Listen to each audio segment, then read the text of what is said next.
Perfect storm is happening at the Riverside County Animal Shelter. Inflation, HOA rules, and post-pandemic impacts are being blamed for people having a tough time adopting large dogs, which means more of them crowding kennels.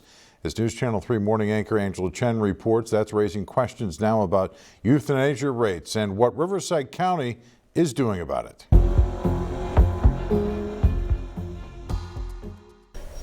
Yes, these recent protests have taken place at the Coachella Valley Animal Shelter. It's led to questions about euthanasia rates. I took those concerns to Riverside County to see what they're doing to meet the call.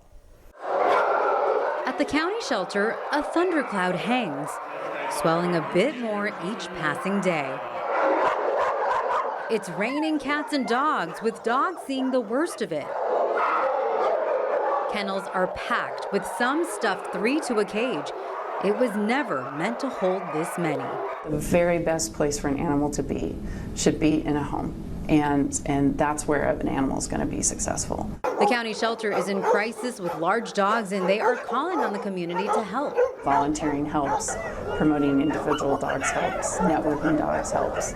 The shelter cannot be the be-all, end-all, fix-all of all of these problems.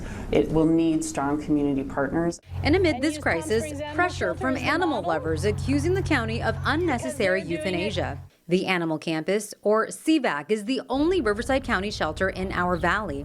And lately, we're mad as hell and we're going to do something about it. It's been the site of protests. The Riverside County Department of Animal Services shelters killed more animals than any shelter system in the country. That's according to a Best Friends Animal Society press release from 2023.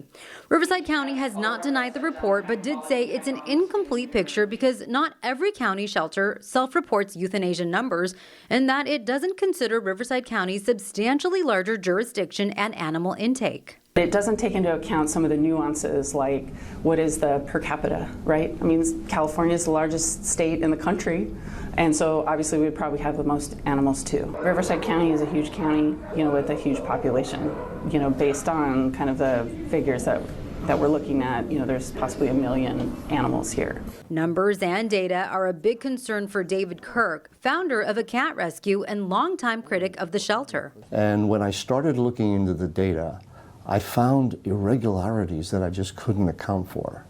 It certainly made me think, and I dug deeper and found some great inconsistencies. Kirk says public data shows the county doesn't always input the outcome of each animal, leading to wrong numbers on how many are actually in a shelter.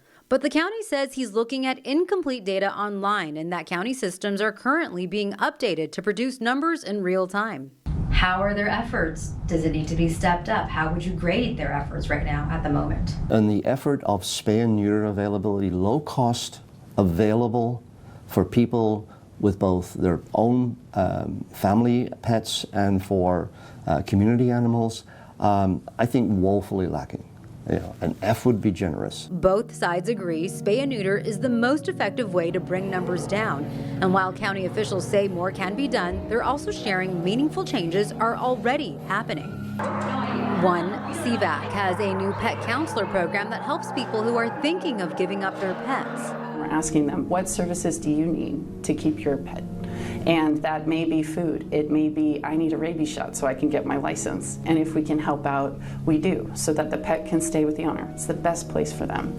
And since that program's inception, we've helped over 5,800 animals stay with their owner or be fostered by their finder. 2, the county has just completed its first ever operating room at CVAC, which will allow for in-house spay and neuter and other surgeries. The priority is shelter animals, but eventually staff say they would open it up to the public. 3, CVAC currently doesn't have a full-time in-house veterinarian. Geddes says she has asked the County Board of Supervisors to approve the budget for 3 new vet teams and is hopeful the board will approve the request next month. The county shelter is a kill shelter. Staff say it's the reality of having such overwhelming numbers, but they stress everyone has the same goal, and that is to save as many lives as possible.